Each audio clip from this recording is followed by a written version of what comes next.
The current hardest challenge in Wuthering Waves is the Crownless Hologram difficulty 6, and this is because it gets to level 100, unlike the other bosses, and that means it's more of a stat check, but also it's one of the more aggressive bosses. So imagine the average gacha player with the newest waifu.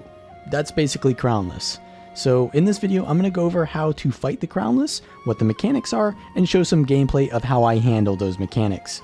As you can see, the special mechanic is that dodge counters are more powerful in this fight. So they'll do 100% more damage, and they will also give you a stacking crit damage buff, up to 60% more crit damage. So you want to be dodging tons of attacks, and then use your basic attack to use your dodge counter afterwards. And you're just going to do a lot more damage. And that's kind of convenient because the boss attacks a lot this fight, and you'll be dodging a lot. So always get in the rhythm of using dodge and then dodge counter. That's kind of already something you want to do, but especially on this boss. And also because you get so much crit damage modifiers, you'll probably want to, on your first clear of this, use a crit rate food to give you a little bit more value out of that crit damage. When phase 1 starts, there's going to be this attack on the ground, and now unlike other bosses where they kind of let you wail on them at the start, this one you have to dodge immediately at the start, so it's a little bit more aggressive. But the first mechanic here, you're going to see the boss kind of like lean backwards behind them. You can't see what they're doing because it's like hidden behind them. And then they're going to shoot a blast in front of them. It's a little bit delayed, so you got to get the timing on that. But yeah, just dodge that beam and then you should be fine. Other than that, they're going to do a bunch of punches and kicks in a sequence. So don't get too comfortable with doing a combo when they start kicking or punching, because you're going to need to dodge a lot in a row. Dodge that beam there, and then it's going to be kicks or punches, right? So you want to be dodging into the boss when they do this, because the hitboxes on these kicks and punches is kind of small, and you could dodge away from them and accidentally not actually get your dodge trigger, and then you could like double dodge and not actually be able to dodge because it's on cooldown. So you got to be careful, because if you double dodge and then they're going to keep going with their sequence, then you're going to get hit by their next kick or punch. So make sure you dodge into the boss so that you're resetting your dodge cooldown. And there's another attack here. So there's the uppercut. So when they do the uppercut, dodge, and then you want to do a, I failed to do it here. And you can see they did a smash on the ground. So you're going to have to dodge that again. But if you dodge this uppercut and then do a dodge counter, you'll hit them in the air, and that will knock them out of the air. That's really important to do because you get a lot more time to damage them when you knock them out of the air. So always dodge counter after the uppercut, and you'll phase a little bit faster, get yourself a little bit more time on that timer. So those are pretty much the 3 mechanics in the first phase. It's pretty easy as long as you just understand the rhythm of dodging those punches and kicks, and using your dodge into dodge counter and just alternating between those. You should be fine here.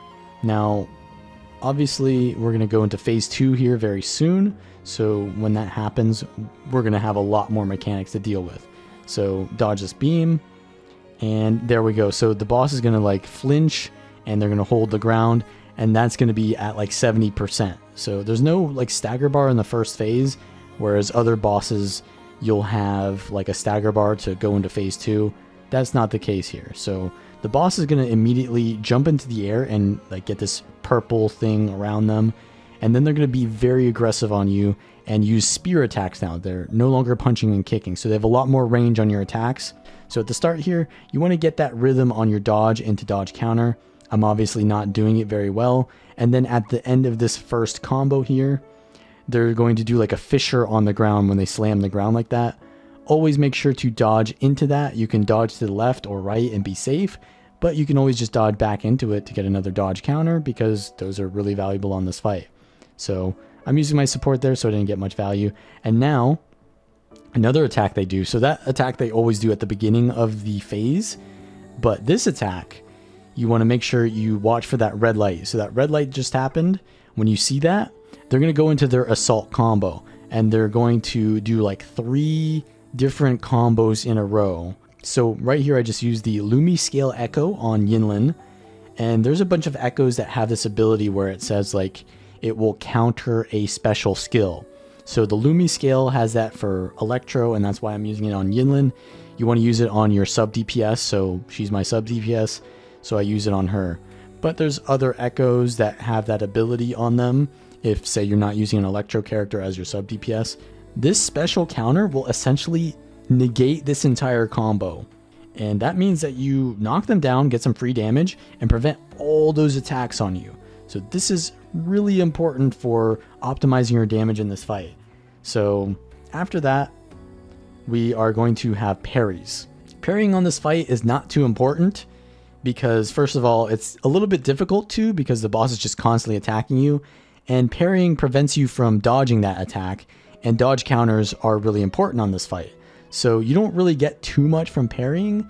You lose out on the dodge counter, and the boss is just going to immediately attack you after the parry anyways. So all you really get is a little bit more stagger, but that's not too valuable anyways because you can just get stagger from using the intro skills as well. So we're going to stagger the boss here as well, and we can just do our DPS combo. This is the first time I really just get to use my ultimate on Calcaro because otherwise the boss is just doing tons of damage. I can use it while I'm dodge countering as well, but after the boss gets out of the stagger, you want to be careful because they're going to immediately use an attack.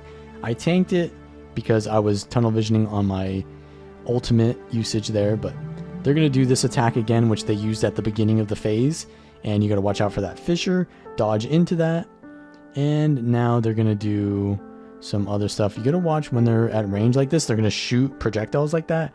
Try to dodge those, and from there you saw that fissure attack again, and I tried to double dodge into it, but I messed up and it was too early, or I just wasn't in range, and so I moved to the left. You can move to the left, but you generally want to dodge into that, right, to get the extra dodge counter.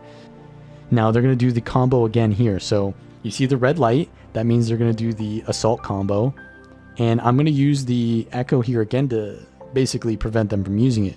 But let's just say that I didn't have it on cooldown or off cooldown, or say I didn't want to use that echo for whatever reason. Then you're going to have to fight 3 sequences of combos. So the first one, after they have the red light like this, they're going to do basically a series of attacks, which you just need to have a good rhythm of dodging and dodge counter to avoid. Then they're going to go into the air again, and they're going to flap their wings at you and create a twister. And you just want to dodge into that. Then they're going to go into the air again, and they're going to land on top of you. After they land on top of you, you want to dodge into that. But then there's going to be a spin attack. And the spin attack will have a safe spot right next to the boss. So there's like an eye of the storm. So you want to dodge in the melee range where you can just keep attacking the boss and you'll avoid that spin attack. But once again, this can all be avoided by just using the special counter skill. So we're going to avoid that entirely. Just keep doing damage while the boss is on the ground. So now we've got the boss stagger. We need to use intro skills to get that down. And we can just keep using dodge counters. Watch for the projectile. So when they're at range like that, they're going to use the projectile attack. Watch for that. And I can also use my intro skills to basically counter their parry if I really wanted to. But I really am just worrying about dodging right now. So here's going to be that's the attack, right? That's the assault combo. So I'm going to use the echo skill to counter it. You saw the red light, and that means you want to go for the echo skill. And now they're going to do an assault combo of stuff I can parry. There's the fissure, so that's going to be the final attack. And you want to dodge into that to get the dodge counter. And you can see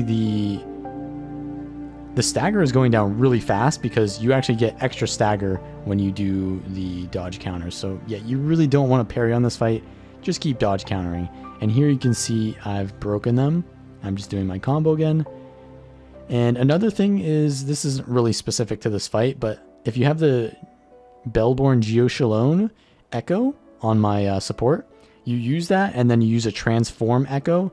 Those both give you 50% damage reduction. So I can kind of just like ignore their attacks while I'm using my Calcaro's Tempest Mephis and just kind of like get a lot of damage during that. There's the assault combo that I countered again with my Echo.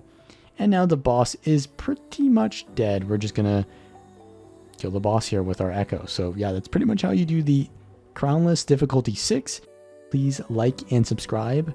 and check out the link in the description to a full text guide and other guides on Wuthering Waves, such as combat and leveling characters. And with that being said, I will see you all next time.